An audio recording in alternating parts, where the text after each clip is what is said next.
Hello friends, today we are going to talk about our next chapter, that is soil and noise pollution. It is under the pollution series. We have already covered with air pollution, water pollution, and now this is the third series in the pollution aspect, and it is basically again your subject in MPH second year, subject number 203.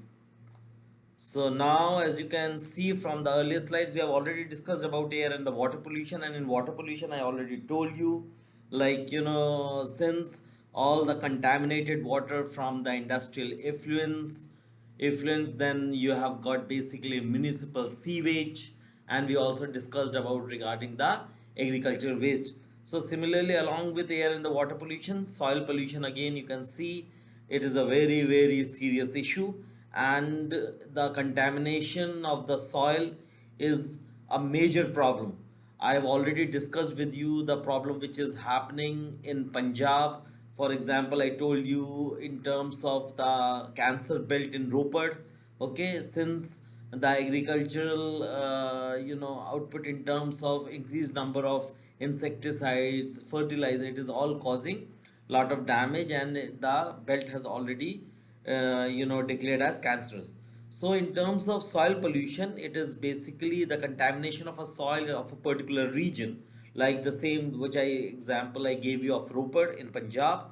And similarly, the soil pollution is a result of a penetration of the harmful pesticides, insecticides, heavy metals, as a result of which there is a deterioration in the soil quality, making it contaminated and unfit for later use. Okay, so an important aspect is this, what has happened throughout the world with the increase in the population and this increase of more and more land for the buildings.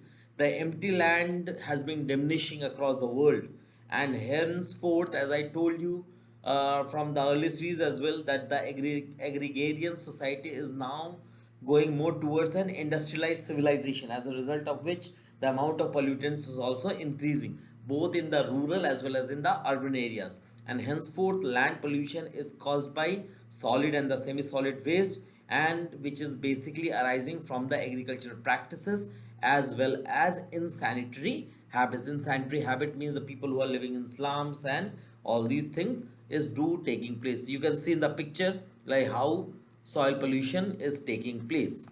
Now, soil pollution, like I said, it can be result of many activities and the experiments done which is by the mankind, which end up contaminating the soil. In general, if you I say, soil pollution, I can basically distribute into four groups. The first group that I can say is it is by the industrial and the urban waste. Okay, second is by agricultural practices. Okay, the third is can be because of the radioactive materials, and fourth by the biological agents. So as you can see here, in general we have given, but in terms of classification, again it can be the first what I said is the industrial and the urban waste. So our industrial waste is basically arising mainly from the coal and the metal mines, and also from the engineering and the metal processing industries. So again, like I said, the urban dry waste basically includes your commercial and the domestic waste, whereas the municipal waste is basically in form of dried sewage sludges. Okay, and approximately 50% of the raw material which is used in the industry is basically or ultimately discarded as waste, of which 15% is almost like toxic. Henceforth, most of this solid waste is disposed of by land tipping, and garbage dumps constitute almost a breeding ground for all the vermin and the insects. If you go in and around Delhi, outside, from Delhi to towards Ghaziabad, you can see a huge pile of garbage, and the same pile basically is a breeding ground for the vermin and the insects. And the people who are living in those areas, that land is full of your heavy toxic material, and it is estimated like almost like 70,000 flies can breed in 1 cubic food garbage. So that is the scenario in terms of industrial and the urban waste. Now the second classification that I gave you is basically the soil pollution is because of the agricultural practices. So you can see, like, in terms of fertilizers, pesticides, okay, in terms of your soil chemicals and farming, these are four basically categories of the soil pollution. So, in terms of fertilizers, when I say, when artificial fertilizers are basically used in excessive quantities, they may be basically washed away into the water system, and this is especially true in cases of nitrates. And sometimes you can also see that the chemical fertilizers are contaminated with other chemicals, which again pollute the soil where the fertilizers are applied. In terms of pesticides, there are different types of pesticides like chlorinated hydrocarbons, organophosphorus compounds, and basically these may find their way into the crops, particularly through the root crops which are grown in the soil. And linden, for instance, has been seen in a huge quantity, and it is being seen in carrots. Okay. Similarly, the third manner in which this agriculture practices can contribute can be by means of soil chemicals. Now these include your soil conditioner as well as fumigants. Fumigants you basically apply for preventing the disease from getting diseased. And then its examples are basically mercury, arsenic, and the lead compounds, and these stay in the soil permanently and find again their way into the plant products. And fourth, within the agriculture practices, is farming. Here what happens is, your cattle farming and poultries are in abundant quantity in the rural areas. So in this, basically it is not disposed, suitably disposed, and is merely dumped as a garbage, which causes nuisance, is in terms of smell and sight, and adding to the other public health problems as visible in quite a number of rural areas. The third way in which the soil and land pollution can take place is because of the radioactive materials, and such a source of is basically seen, or it is basically comes out from the radioactive, from the nuclear laboratories as well as industries, or atmospheric fallouts from the nuclear explosion. And this may basically facilitate by also in terms of rains, where a large number of radioactive substances can pollute soil. And its classical examples are strontium 90 and caesium 137, because both of them have a half life of almost like 30 years. And fourth, last but not the least, I have told you, like, the biological agents can be again an important cause for the soil pollution. Here what happens, the bacteria and the parasites in the human and the animal excreta. Now, in, like I told you, in urban areas, because of the industrialization process, there are slums all around, and they live, and the slums don't have proper excreta disposal facilities. They don't have toilets, and henceforth you must have seen near the railway tracks and near the slum areas, especially during the rainy season, all these basically contaminate the soil.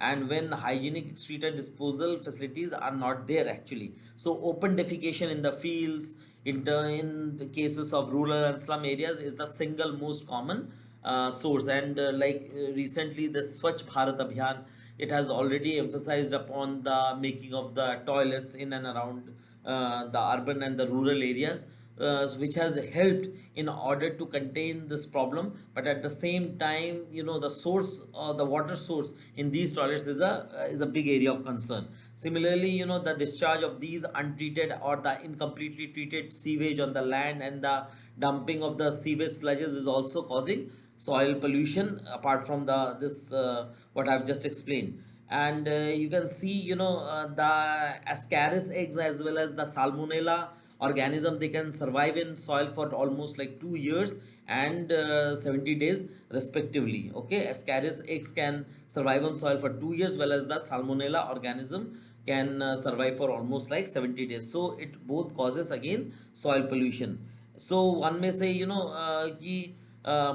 this is a very very important cause, and solid waste basically constitute the major cause of your soil pollution.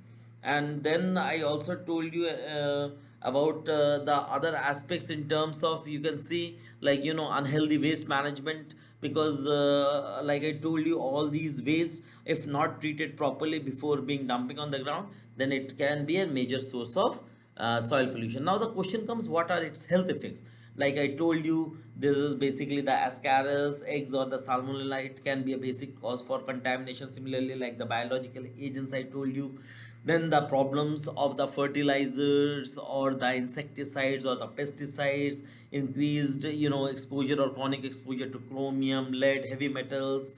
Okay, they are carcinogenic. Then we have already told you from the industrial waste. So all these causes which I just told you, in terms of, like, we discussed about the industrial and the urban waste, we discussed about the agricultural practices, we discussed about the radioactive materials and the biological agents. So all of these can affect the soil, as well as the it can enter into the water system, as well as the soil system, and can, in terms of, they can contaminate the plants, as a result of which the human beings can affected directly or indirectly. And as you can see in the slides, like, it can affect in terms of congenital disorders, in terms of carcinogens, in case of leukemia.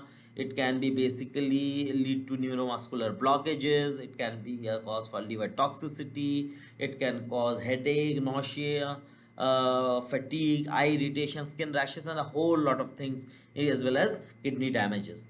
Now, in terms of the ecosystem, its effects are very, very serious.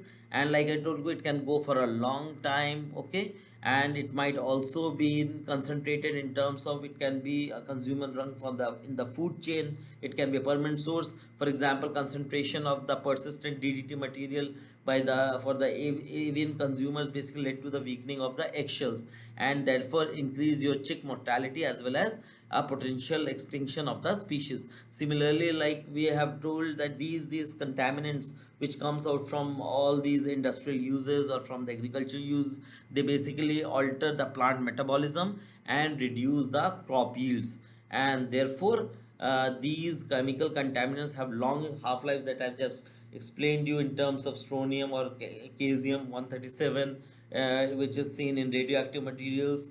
Or like told you, in terms of all the fumigants or the chlorinated hydrocarbons, organophosphorus compounds, they can contaminate the soil in a big manner, as there is a decay of the primary soil contaminants. Then, as far as your treatment of the soil pollution is concerned, it is again a very, very important aspect.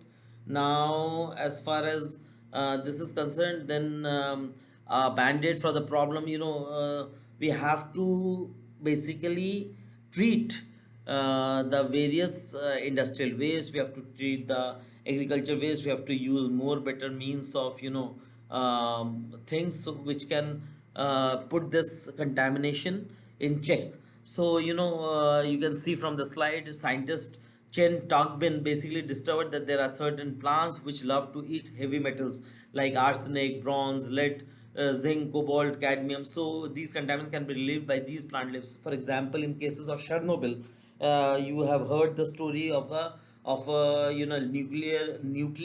nuclear leakage in Russia, and there all these plants have been used in order to absorb the heavy metals. Similarly, these sort of things can be done. The treatment of the sewage before dumping, that can also be done. Similarly, educating the consumers is very, very important. People using as a part of your environmental social responsibility, they should use better management practices, so as to not to damage the environment while in terms of doing business. So these are very, very important aspects. Similarly, like as far as like the in totality, if I say, the various methods for soil, for the treatment of the soil pollution, could be integrated soil management methods. For example, it can be continuous contour trenches or benches. Similarly, live check dams can be done. You can plant various type of grass, shrubs, trees. The use of fertilizers could be limited. In terms of, then earthen check bund mechanisms can be done, so that the erosion of the soil does not take place. Similarly, integrated pest management, like I said, where the person people can promote more in organic farming, use of biofertilizers, earthworm for vermicomposting, okay, rather than using the harmful chemicals. And similarly, pest controls through microbes, through biological controls, can be done by means of bacillus thuringiensis, as well as your neem. Okay, So these are various methods. So in particular, if you see now in India, the problem is huge. It is grave. And for example, like I told you, and I gave you the example of Punjab in 2009, the issue of uranium poisoning in Punjab, it attracted press coverage because it was alleged that the fly ash ponds of thermal power stations, they reportedly led to severe birth defects in the children in Faridkot as well as Bhatinda district. Similarly, I gave you the example of Ropar, which is being declared as a cancer belt. Similarly, there are other areas in Malwa district where uranium concentration in groundwater is basically more than 60 times, which is very dangerous, and it is not fit for human consumption. So likewise, there are certain aspects in India, and all these need to be checked so that it does not go out of the hand. Now from land pollution we will come to the another topic, which is the noise pollution. Again, noise pollution, as can be defined, that it is basically an unwanted sound. Okay, it is basically an unwanted sound. So in other words, we can say it is a sound without agreeable musical quality. Okay, so as you can see from that slide, it is excessive in nature, it is displeasing to the humans, to the animals, as well as for machine created environmental noise, which basically disrupts the activity or balance of the human or the animal life. This is what I've said. Now you have to understand that the sound basically travels in pressure waves. Okay, in physics you have already. So these sound pressures can be expressed in two ways. Okay, one is your frequency of the sound waves, which is related to the pitch. Okay, how much is your pitch? It is a high pitch, like I said, wow. Okay, and or it is a low pitch, or and how much is the amplitude. So one thing is in terms of pitch, other is the loudness. It is the degree of loudness. Okay, the loudness is expressed in terms of amplitude, and frequency is basically related to your pitch. Okay, so the unit of loudness that we use is decibels. Okay, so it is very very important, and the unit of frequency is cycles per second. So this basic concept you should understand. So like you can see from the slide, when I talk about a 20 decibel, so it's a whisper, like, oh my god. So it's a small thing. Okay, but the moment I say it's a normal conversation, what I'm doing to you is basically 60 decibel. Okay, and then but if I shout, and then it becomes 80 decibel, 100 decibel, so it basically is unpleasant for the ears. So it is a very very important concept to understand that normal conversation goes for 60 decibel, and if it is high, then it is basically becomes a noise. So WHO basically recognized this as a major threat to the human well-being, as well as now since the boundaries between the ecosystems is being reducing, it is being diminishing. So not only human beings but animals also gets irritated and get disturbed. So in a normal, in the most narrow sense, sounds are basically considered as noise pollution if they adversely affect, okay, this mark you, this is very important, if they affect wildlife, human activity, or are capable of damaging the physical structures on a regular repeating basis. So it is important. Now there are two types of noises. Okay, now noises are basically the common source. What are the common source? From where do we get noise? So you can see in the slides, it is the household core sources, it is the social events, it's a big musical night, and then it can be the commercial and the industrial activities and transportation.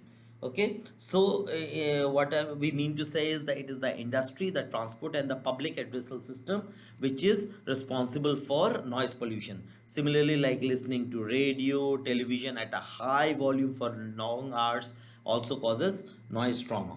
Okay, so the normal conversation, like I told you, it is basically carried out at 60 decibels, and Central Pollution Control Board, they have set the safe limit for ambient noise at around 55 decibels for the residential areas, and 55 decibels for the residential areas, and 65 decibels for the commercial areas. Okay, and 0 decibel basically represents the threshold of hearing. And when you talk about a moderately loud noise, then it is between 70 and 90. Okay, 80 I gave you the rough limit. And then the average and the heavy city, it is again corresponding to 70 and 90. And then very loud noise is then classified from 90 to 110 decibels. Okay, and the examples are, when a plane is flying at a height of 310 meters overhead, or then you have a farm tractor which is again causing a lot of noise. And uncomfortable loud noise basically occurs between 110 and 120 decibels. So 120 to 140 again can be labeled as a painful loud noise. And when there is a 50 horsepower siren which is 30 meters away, then it causes, you must have heard the siren, and when it is just 30 meters away and there is a siren, then it produces a noise level of almost like 140 decibels. So you should understand these concepts very clearly. So from your understanding, like I said, you 60 is the local level, when in which we basically use during communication. And then, in terms of noise pollution, it can again be classified into community noise pollution and occupational noise pollution. Community noise pollution, when we are working in a community, for example, in during road, rail, or air traffic, construction, public pools.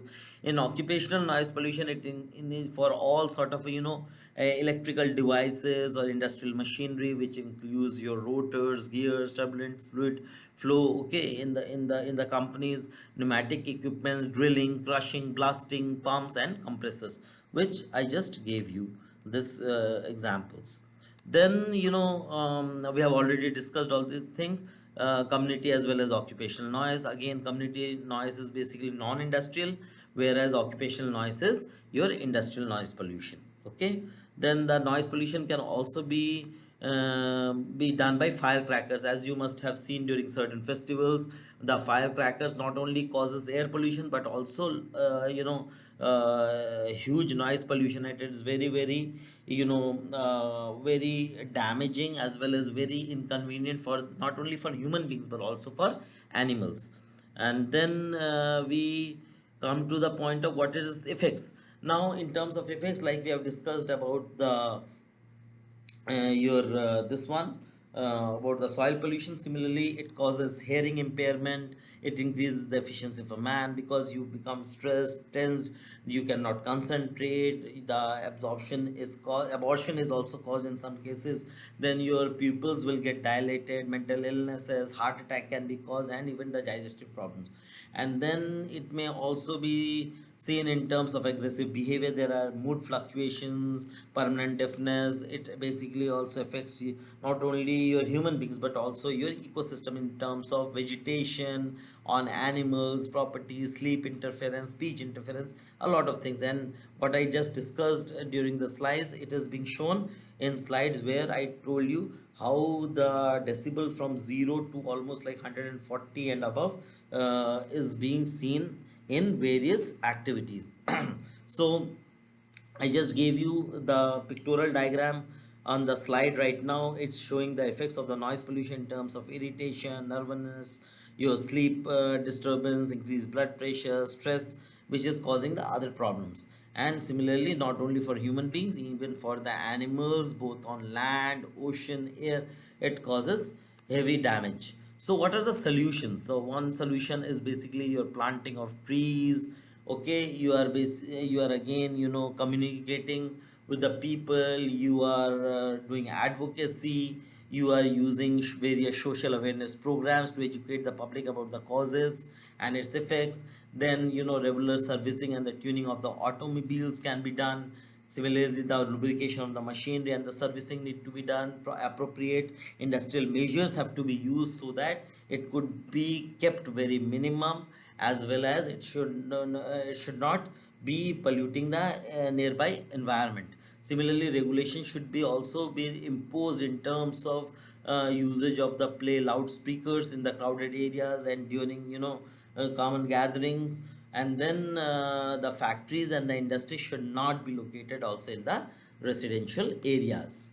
Then in terms of other aspects, Noise pollution in India is a big problem, and there are certain at the government level as well as from the NGOs level. There's very good NGO by the name of Azad Awaz Foundation, sorry, which is working to control noise pollution from the different sources, which I have just explained in terms of advocacy. It puts up PIL, public interest litigation, in the courts. Then it causes awareness, it uses a lot of educational campaigns, and the organization is working since 2003. But despite all these things, it is the behavior of the public, it is the mankind at large which addresses the problem, because there are all stakeholders. If they understand the concerns, then they could be done effectively. Similarly, when you go on the roads, you see unnecessary honking of the automobiles, which is not good. Similarly, Supreme Court has banned playing the music after 10 o'clock in the night. Okay. And then the National Green Tribunal in Delhi, it also ensures strict adherence to the guidelines of the noise pollution, because it is not just a nuisance, but it causes serious psychological stress. And irrespective of all these things, what we have seen over the years, that the implementation of law, even though it is there, but it remains poor, which is primarily the cause for this pollution. So thank you so much for your patient hearing, and we will be coming and meeting you soon with the next chapter, which is related with other forms of pollution. Thank you so much.